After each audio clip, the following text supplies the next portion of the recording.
Pagka sinabi pong unusual, hindi pangkaraniwan. Hindi po ba? Yes, sir. Kapag sinabing suspicious, ibig sabihin kahinahinala. Apa, sir. Wala po kayong nakitang kahinahinala, hindi po ba? Wala naman po. Opo, ibig sabihin hindi po illegal. Wala naman. Ang ano lang po kasi namin is yun sa check and cashment. Opo, ibig sabihin wala pong illegal. Wala po. Maraming salamat po. Sa prosecution naman po ako. Ginoong prosecutor, pangkaraniwan po ba ang confidential fund? Your Honor, yung confidential fund po, sa akin pong pagkakaalam, ito po'y binibigay sa Pangkaraniwan po ba siya? At dumating na tayo sa punto na ayon sa Ombudsman ay malapit na ang paghain ng patong-patong na kaso laban sa dating speaker. Masakit man sa akin ito, ngunit kailangan nating gawin ang tama. Ang galing mo doon, Insan. Kuhang-kuha mo ang kiliti ng mga tao. Pang-highlights lang sa SONA, Insan. Pero binabalaan kita, Insa. Ngayong tapos na ang SONA, alisin mo na ang mga kaso ko. Basta maghintay ka lang, Insan. Huwag kang masyadong atat. Ayaw kong maghintay ng matagal, Insan. Baka pag naiinip ako, ibunyag ko ng mga sikreto natin. Pati ang relasyon nyo ni Clarita. Kalma ka lang, Insan. Ipatrabaho ko agad kay Yingbo ang pag-absuelto sa'yo. Yan ang gusto sa'yo, Insan. Oo naman, Insan. At kahit wala ka na sa pwesto, sisiguraduhin kong tuloy-tuloy pa rin ang ligaya natin. Tara na! At limasin natin ang lahat!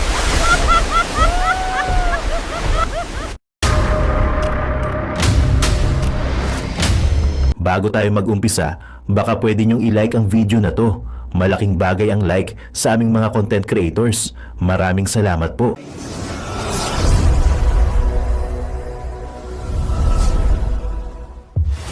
Ang ano lang po kasi namin is yun sa check and cashment. Opo, ibig sabihin wala pong illegal. Wala po. Maraming salamat po. Sa prosecution naman po ako.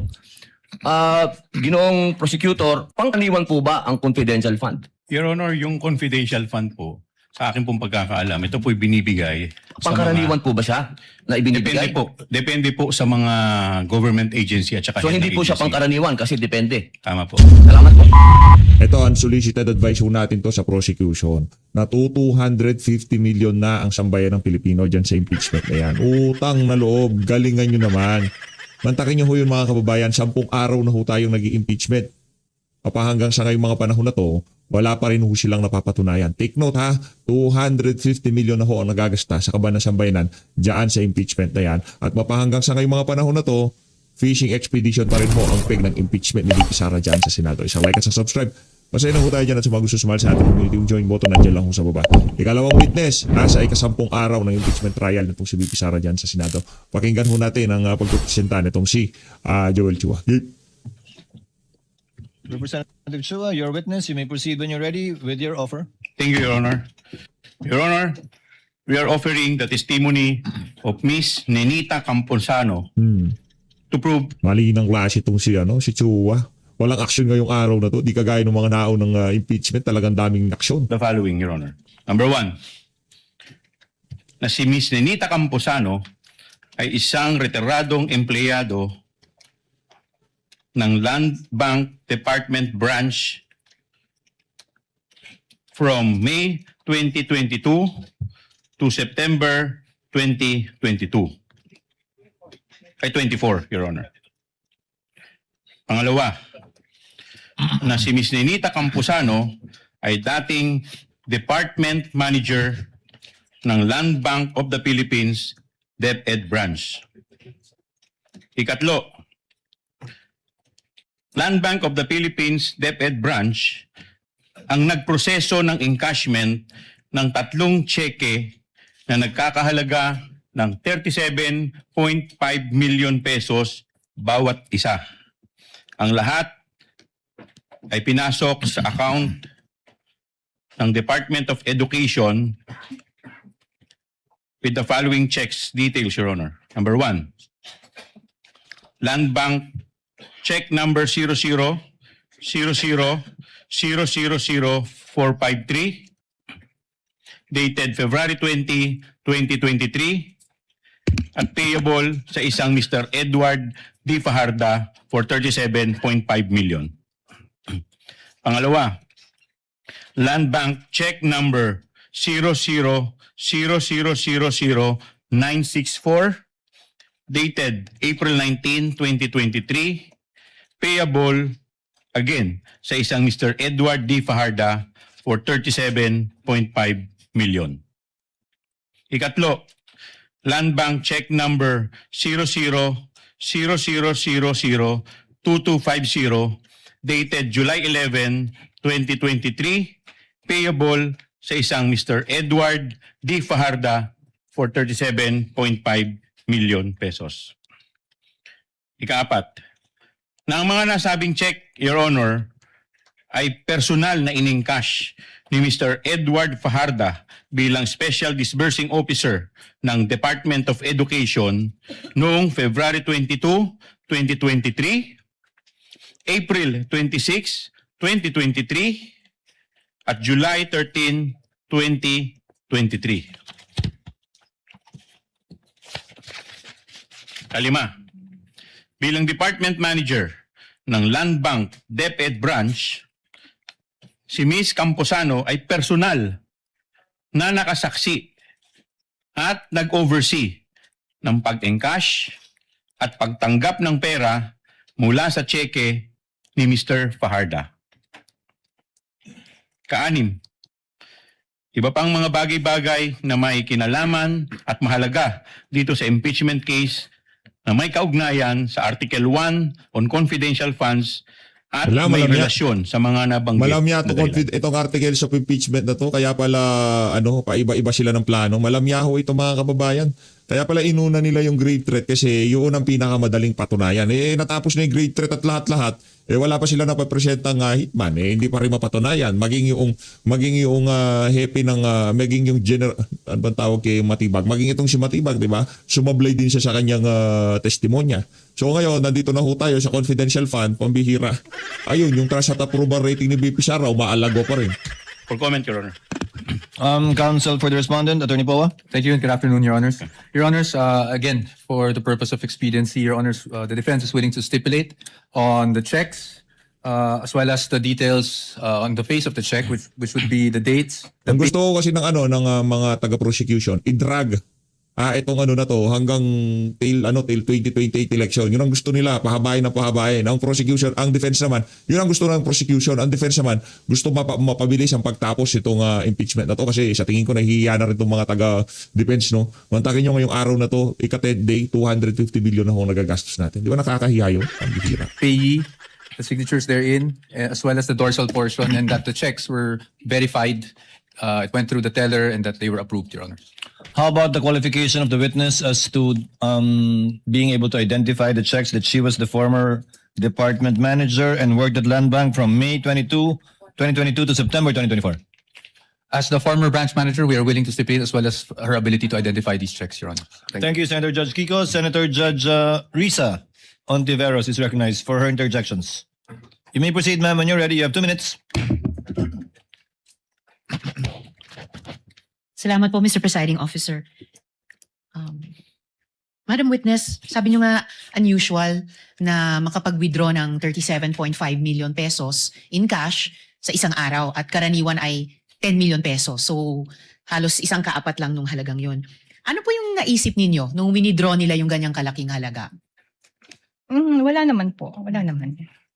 At sinabi po ba nila sa inyo kung para saan yung 37.5 million pesos in cash na iyon? No, Your Honor. Hindi rin. Okay. Nung 2023, 112.5 million pesos po ang nirelease ng inyong branch sa Department of Education na pinamunuan noon ni Vice Presidente. At binanggit nyo po kanina, 2 bag each time. Each of those 3 times ang ginamit. Naalala nyo po ba kung gano'ng kalaki yung mga bag na yon? Hindi po. Parang 2 bags pero I'm not sure. At bilang branch manager po, paano nyo sinigurado na aprobado ni Vice President Sara na secretary noon? Paano nyo siniguradong aprobado niya yung mga transaksyong iyon na ganung halaga at in cash sa bawat araw 3 beses? As approved ni BP Sara po. Yes, ang paano nyo transactions? sinigurado iyon? Dumaan po kasi yan sa sa DBM. Kasi DBM, upload ng DBM po yan. Na-release po ang pondo ni BTR. Mayroon po yung advice and firmado po ng mga authorized signatories ng DepEd. Okay. So dumaan sa DBM hanggang makarating po sa inyo yung mga cheque, ganung halaga, in cash, ini-encash nga po, and then inilalabas sa branch nyo sa tigalawang bag. Pero nananatili yung impression nyo na unusual, yung ganyang kahalaking halaga na 37.5 million pesos at in cash, hindi po in checks. Unusual yung 37.5 po. So nananatiling para sa inyo, unusual yung halagang 37.5 million pesos dahil halos times 4 nung usual na sinabi nyong 10 million pesos at most. Yes, ma'am. Alright, salamat po Madam Witness. Salamat po Mr. Thank you, Presiding Honorable Officer. Ontiveros. Senator Judge Marcos is recognized for your interjection. Thereafter, Senator Judge Villanueva. Thereafter, the Senate President. And thereafter, Senator Judge Raffy Tulfo. You may proceed when you're ready, ma'am. You have 2 minutes. Yes, just clarifying po, Ms. Camposano. You mentioned doon sa House Blue Ribbon, tinitignan ko nga yung transcript at kanina nabanggit ninyo na unusual for government agencies including yung DepEd na mag-withdraw ng malalaking halagang katulad nito. Pero doon sa Blue Ribbon, sinabi po ninyo na not only private clients but government clients go to your branch. So pinaliwanag po ninyo, tama po? Tapos, nag-testify rin kayo nung tinanong kayo ni Congresswoman Garin, is this a regular occurrence? Ang sabi po ninyo, yes ma'am. So, ibig sabihin, hindi siya unusual, regular occurrence. Alin po ba? Kasi later on, sinabi din ninyo, nabasa ko lang sa transcript, not DepEd only, but with all of our clients. Anong tinutukoy po ninyo doon? Kasi nakakalito kung unusual ba ito o regular, katulad na nabanggit ninyo sa House. With all due respect, Your Honor. Your Honor, may I be recognized? What is the pleasure of the Honorable Chua? Your Honor, we would just like to request for the TSN so that our witness will be confronted with the TSN that is being mentioned by the Honorable Amy Marcos. If she remembers, by the way, Senator Judge Marcos, it's the it's the House Good Government Committee. Yes, it's not the Blue Ribbon Committee. This is the Good Government Committee of the House. I believe it was in November of 2024, similar to what was mentioned earlier with Ms. Constantino. In her case, I have the hard copy, page 122, on November 26 of 2024. I only have the soft copy of this one. I'm happy to show it, but yun nga, palagay ko November din to magkakasabay yung land bank nun If the witness knows and recalls, she may answer. Naalala po ba ninyo yung pagtanong ni Congresswoman Garin tungkol dito na is this a regular occurrence at yung biglaan ninyong sagot, yes ma'am. Kung yan po yung sinasabing normal, the usual lamang po ang pag-withdraw ng malalaking amount sa branch. Yes, ang verbatim po, and is this a regular occurrence, ma'am? Ito ba ay pangkaraniwan na pangyayari, itong 37.5 o iyong malalaking amount na ine-encash? Ang sagot ni Ms. Camposano sa House, Good Government, yes, ma'am. So, ang sabi ni Representative Garin, so pangkaraniwan pala ito. Ayun. Oh, yes, Your Honor. Nais ninyong paliwanag po? Kasi iba ito kesa sa sinabi ninyo kanina. Ang sinasabi ko po nung sa House ay ang malalaking withdrawal po ay usual lang. Hindi siya unusual sa branch. May both private and government. Nagwi-withdraw po siya. May mga malaki pong withdrawals. So may malalaki talagang withdrawal na nagiging regular occurrence at paminsan-minsan, whether private or public, yan ang ginagawa sa branch po ninyo. Kaya nga lang, hihingi kayo ng cash allotment kasi hindi naman kayo nagtatago ng ganun kadami sa branch. Tama po. So regular po, not unusual. Tama po ba? Not usual, unusual siya sa Department of Education dahil during my time, yun lang po yung malaking withdrawal ni Department of Education. Yes, okay. Pero nangyayari po. Maraming salamat, yun lang po. Thank you, Senator Judge Marcos. Senator Judge Villanueva is recognized. You may proceed, sir, when you're ready. You have 2 minutes. Thank you, Mr. President. Madam Witness, how long have you been the Land Bank DepEd branch manager? Land Bank DepEd Manager, sir. Nahandun po ako ng May 2022 and hanggang September 2024. So mga 2 years, more or less. 24. Tinanong ko po yan dahil ang kaibahan niyo po doon sa isang bank manager, kayo yung land bank po ng DepEd ay nandun po mismo sa compound ng DepEd. Is that correct? Yes, sir. Kanina po binanggit yung unusual at ano yung usual. Ang sinasabi niyo po bang unusual lamang ay yung DepEd ang nag-withdraw ng cash na ganitong kalaki. Ngunit sa ibang departamento, nakakapag-withdraw sila ng malalaking salapi, kagaya po nung binanggit niyo kanina. Yes, Your Honor. Ito po kaya ay dahil ang DepEd nitong mga taon na binanggit ay nagkaroon ng confidential funds. Is that a correct statement? Hindi ko po alam. Your Hindi nyo po alam. Tama Yes. po, dahil hindi nyo naman inaalam kung saan po ito. No? Ang trabaho nyo lang po ay, nabanggit nyo nga ho kanina, ang DBM ang nagpo-provide ng funding at ang ahensya naman ang nag-authorize ng disbursement. Ang trabaho nyo lang po talaga ay to verify and pay the corresponding instrument. Yes, sir. At yun po yung inyong ginawa. Opo. At tingin nyo po walang pagkakamali kayong ginawa, lahat po ay legitimate, lahat po ay proper. Yes, sir. Comparing po doon sa previous administration, bago po nagkaroon ng confidential funds, wala pong ganitong kalaki na wini-withdraw ang Department of Education. Is that correct? During my time, wala po. Kaya po nabanggit nyo na unusual. Yes, sir. Dito po sa payee naman no, ng individual officer as payee, masasabi nyo po ba na usual practice for checks of this nature to be made payable to a designated special disbursing officer who would personally receive the cash?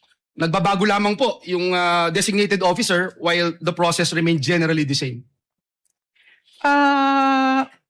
Binabayaran po namin kung sino yung payee po ng cheque. Which is a usual matter na nagpapalit. Hindi ko po kung nagpapalit-palit sila. Basta't ang ano po namin is kung sino yung payee ng cheque, yun po ang babayaran namin. Kaya nga po, at kung magpalit man ng pangalan, kung sino yung nakasulat. Yes. Last question, when there is a change in the Department of Education Administration or in its authorized officers, yung land bank po ba require updated authorization, specimen signatures, designated contacts and other verification bago nyo po i-process yung transaction? Pagka po nagpalit ang mga authorized signatories po ng isang department, ng isang agency, humihingi po kami ng mga specimen signatures and letter na sila po ang mga authorized nating signatories. At itong requirements nito na-comply bago nyo po nirelease yung salapi. Yes. Maraming salamat, Madam Witness. Senator Judge Lacson is recognized for his intervention. You may proceed, sir, when you're ready. Thank you, Mr. Presiding Officer. Further clarification lang. Binabasa ko po yung Anti-Money Laundering Act. Wala naman pong kaduda-duda nun eh. Either covered or suspicious. Pag covered, may threshold. Maski hindi suspicious, kailangan report kung above the threshold amount, which is 500. Wala po sa batas yung kaduda-duda eh. Either it's suspicious or covered. Yes. Transaction. Ang ano kasi yon, sir, pagka ang covered transaction, automatic pong naka-report siya Yes. as covered transaction Above the threshold. in excess of 500,000. Sa suspicious transaction po, parang nagkaroon po tayo ng doubt, di ba? And then inimbestigahan po natin at yung pong sa investigasyon natin ay hindi siya pumasa. Pero- Suspicious pa rin po siya. So that's when kami magre-report as suspicious transaction. Pero there's no such thing in the law na doubtful or kaduda-duda. Unusual. It's just covered or suspicious. Suspicious. So parang nagduda ka and inimbestigahan. Walang middle layer, ibig sabihin. Yes. Pag above the threshold, tapos covered institution, like casinos, real estate, automatic i-report nyo kasi covered institution. Yes. Ngayon, ordinary depositor, pumunta sa bangko, nag-deposit o nag-withdraw ng more than 500, that's above the threshold, it becomes a covered transaction. Yes, sir. So wala akong kaduda-duda. Yes, sir. Suspicious lang. Wala yung middle. It's either you categorize it into covered or suspicious. Wag na ho tayo mag-usap ng kaduda-duda. Or unusual pala, sorry. Wag na natin pag-usapan yung unusual. Either kaduda-duda lang or covered. Yes, sir. Oh, thank you. Senator Judge Villanueva for his second round. Yes, no, Mr. President, just a short interjection. I was looking at the BSP circular number 1215. And in this circular of the Bangko Sentral ng Pilipinas, it says here, a transaction is considered unusual when it shows patterns that are inconsistent with the account owner's usual behavior, is not commensurate with the known business or financial capacity of the account owner or deviates from the account owner's profile. So, naintindihan niyo po ito when you say unusual, di po ba? Pumapasok po dito sa BSP circular. Again, sir? Whenever you said that this is unusual, pumapasok po o dito sa kategoryang ito pumapasok ng BSP Circular 1215, yung binabanggit po ninyo. Na, ang transaksyon ay considered unusual kung ito po ay nagpapakita ng patterns that are inconsistent with the account owner's usual behavior. So kaya po siya unusual, sir? Yun nga po, kaya tinatanong ko po kayo, Yes, whenever sir. you say this, na it's unusual, dahil pumapasok po siya sa kategoryang ito. Yes, sir. Salamat po, Ginoong Pangulo. Senator Judge Lacson is recognized. Medyo na-confuse lang ako kanina. I did not mean kaduda-duda, but yung unusual na sinasabi kong wala. Yes. Thank you. Kasi yung kaduda-duda na misto ko as unusual. So, Ako na po yung nag-translate nun. Suspicious equals kaduda-duda, unusual kakaiba. Senator Judge Lauren Legarde is recognized for her interjection. You may proceed, ma'am, when you're ready, and you have 2 minutes. Just very briefly, thank you, Mr. Presiding Officer. After hearing all the words unusual, suspicious, illegal, but I just wanted to understand, Ma'am Camposano, matapos po maging subject ng congressional inquiry ang mga transaction na ito, nagsagawa ba ho ang Land Bank ng anumang internal review kung paano hinanda, na-authorize, or na-release ang cash? Internal review po ng Land Bank? Yes, because you used words unusual, suspicious, all of that. I just wanted to know, pagkatapos po nangyari yun, was there any internal review? I just wanted to understand that. After ng Congress hearing, Your Honor? Yes, because doon po namin unang nabatid yung inyong mga statements. Yes. Hindi ko na po masagot yan, Your Honor, because I was with Land Bank DOTR na po nung time na yon. So kung ano man po yung nangyari with DepEd branch at the time, after the congressional hearing, hindi ko po alam. Oh, so after the hearings, when you made these manifestations, hindi po kayo pamilyar kung nagkaroon po ng pagbabago, ng review, i-assess yung proseso dahil po sa inyong mga kaalaman. Yes, Your Linipat Honor. na po kayo. No. I was with Land Bank DOTR na during the congressional hearing. Yes. And so you were not called for any review based on your revelations. Wala po. Okay. So I had many questions. I was supposed to ask you, anong saklaw ng review, ano ang security arrangements, documentation, reporting requirements. But if you're not familiar with the review, so you will not be able to answer. So, do we assume then that the process is still the same? Kung walang binago po, ibig po bang sabihin na Land Bank considered the existing process sufficient? And that the same transaction could still be handled in substantially the same manner today. Gusto ko po lang maintindihan kung unusual, usually kakausapin dapat yan o a-assess ang proseso. But if it was not, how is the process today? Paano po nagbago kung meron man? Kung sa ngayon po, ang nagbago po ang proseso niyan dahil meron na pong tayong BSP guidelines na ang amount lang po ng cash na mailalabas is up to 1 million. And then, pagka more than 1 million, ay kailangan na po ng necessary approvals. Yes, I'm talking about the changes, evaluation, assessment after the congressional inquiry. Did this, are you referring to a BSP guideline that was given after the congressional inquiry? I know, ma'am. Yes, that's what I'm referring to. From the time, ma'am, that you gave those statements, and if you found it unusual, and up to now, I wanted to know whether there was any internal, yes, I take note of that, internal assessments to review so that there could be changes for security arrangements. If none, and if not familiar with you, I leave it at that. Except that normally in life, when something is unusual, which is not necessarily suspicious, which is not necessarily illegal, but you assess and you make changes to improve the process. But you're saying you are not familiar with any such investigations or assessment or review. Yes, ma'am. Okay, thank you. Thank you, ma'am. Senator Judge Padilla first. Apologies, Senator Alan. Senator Judge Padilla for his interjections. Thereafter, Senator Judge Alan Cayetano. You have 2 minutes, sir. You may proceed when you're ready. Maraming salamat po. Isang mabilis lang po ito. Pagka sinabi pong unusual, hindi pangkaraniwan. Hindi po ba? Yes, sir. Kapag sinabing suspicious, ibig sabihin kahinahinala.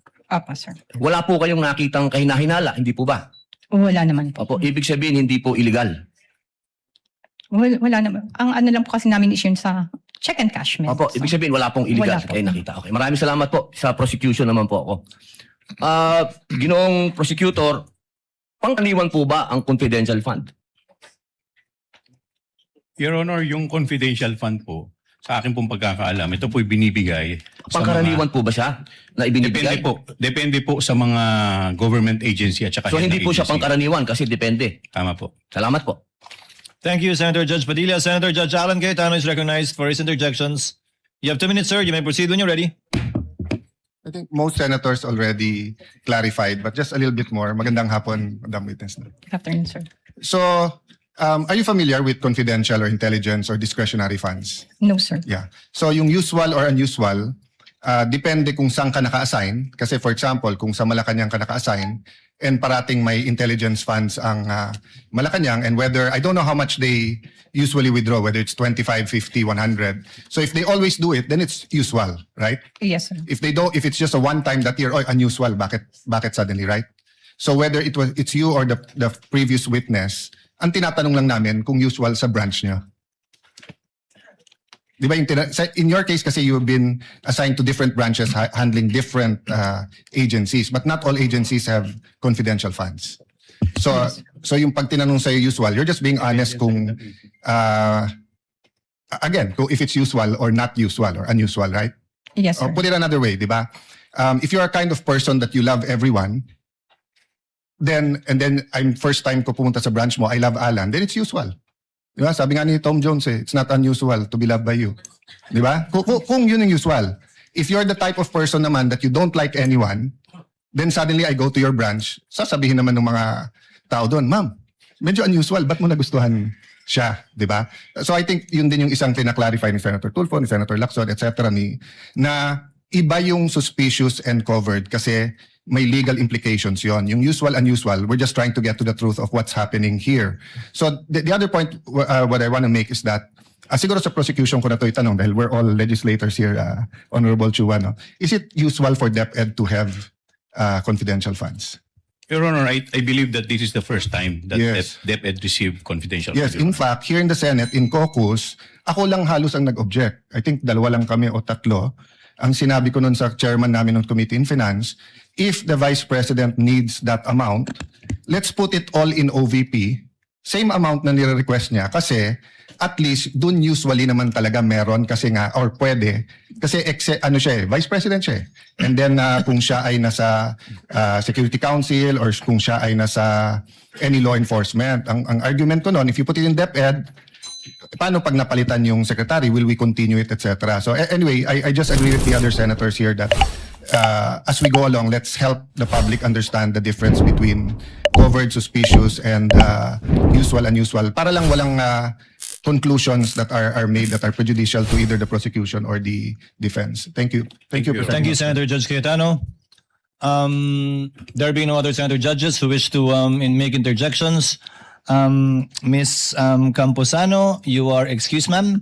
Thank you very much for your time and your cooperation. Salamat po sa inyong pakikilahok sa pagdinig na ito ng impeachment court. You are excused, ma'am. On the part of the prosecution, may I know who are your witnesses for next week's trial? Ama naming Diyos na makapangyarihan sa lahat, salamat po sa iyong pagmamahal na hindi nagmamaliw. Sa gitna ng kaguluhan sa aming bansa, turuan niyo po kaming magtiwala sa iyong hustisya at hindi sa hustisya ng tao. Linisin niyo po ang aming mga puso at ituro niyo po ang tamang daan ng katotohanan at pag-ibig. Tulungan niyo po kaming maging ilaw sa gitna ng dilim at ipakita sa mundo na may pag-asa pa sa pangalan ng aming Panginoon Hesus. Salamat po sa pag-ibig po ninyo at salamat sa pagdinig ng aming mga panalangin at iligtas niyo po kami. Sa pangalawa po niyong pagparito at patawarin po kami sa lahat ng aming mga pagkukulang at pagkakasala sapagat ito po ang aming samot-hiling sa matamis na pangalan ng aming Panginoong Hesus. Amen. Sa lumang silid, mag-isa kang tahimik. Walang kamera, palakpak ay wala na. Ngunit sa bawat pader ng bayang iniwan mo, may pangalan mong di na mabubura.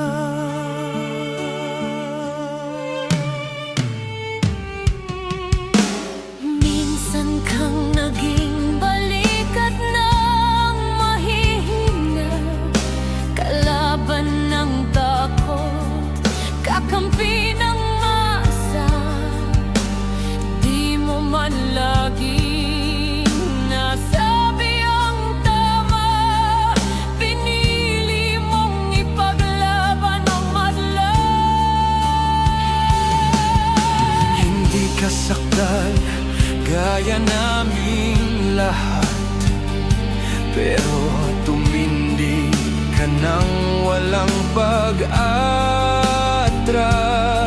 At ngayong pagod ka na, tatay, kami naman ang sasalo ng bawat bigat.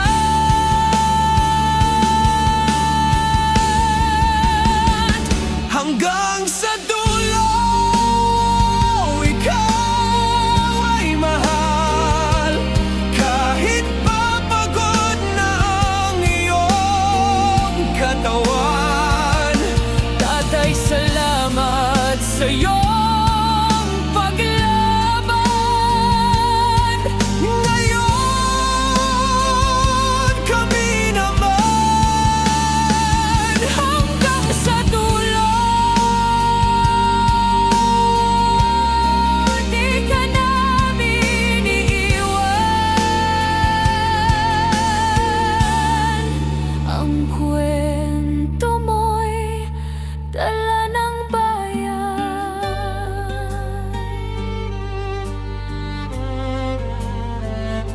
Tahimik ka na sa mga batikos, wala nang tugon, wala nang galit, pero sa mata ng mga maralita, naroon pa rin ang tapat mong alaala.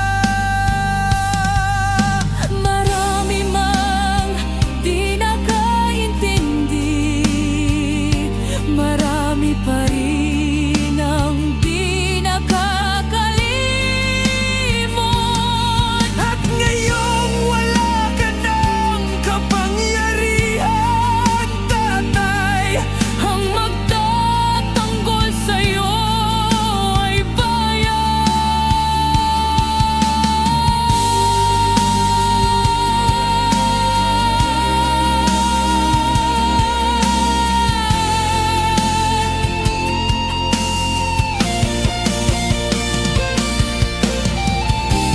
hindi ka nag-iisa.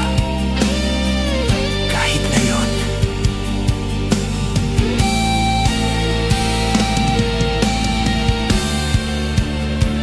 hanggang sa dulo, tangan ka pa rin.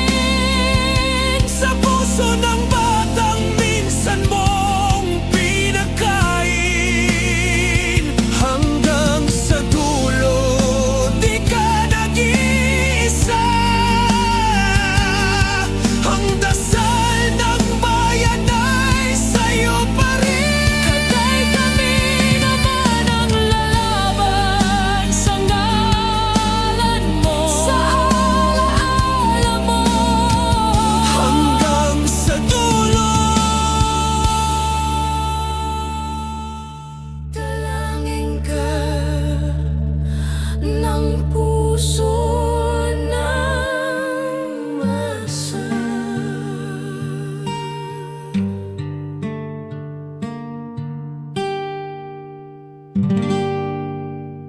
At yun na nga mga kababayan, ano na ang masasabi mo? Kung mayroon kayong hinaing at komento patungkol sa balitang ito, please comment down below. Pag-uusapan natin yan sa comment section. At kung nagustuhan nyo ang video, ay huwag kalimutang mag-like at i-share na din para mas marami pang makaalam at umabot ito sa marami sa ating mga kababayan. Maraming salamat po. Mabuti pa ang sardinas may label. Tayo, wala. Nay, ito na yung bayad ko sa isa, O, kunin mo yung isa. Isa muna, iyan, Tapos, isa pa, di ba? 4 dapat na sardinas, yan. 3 na. Pang-4 na sardinas. Okay na.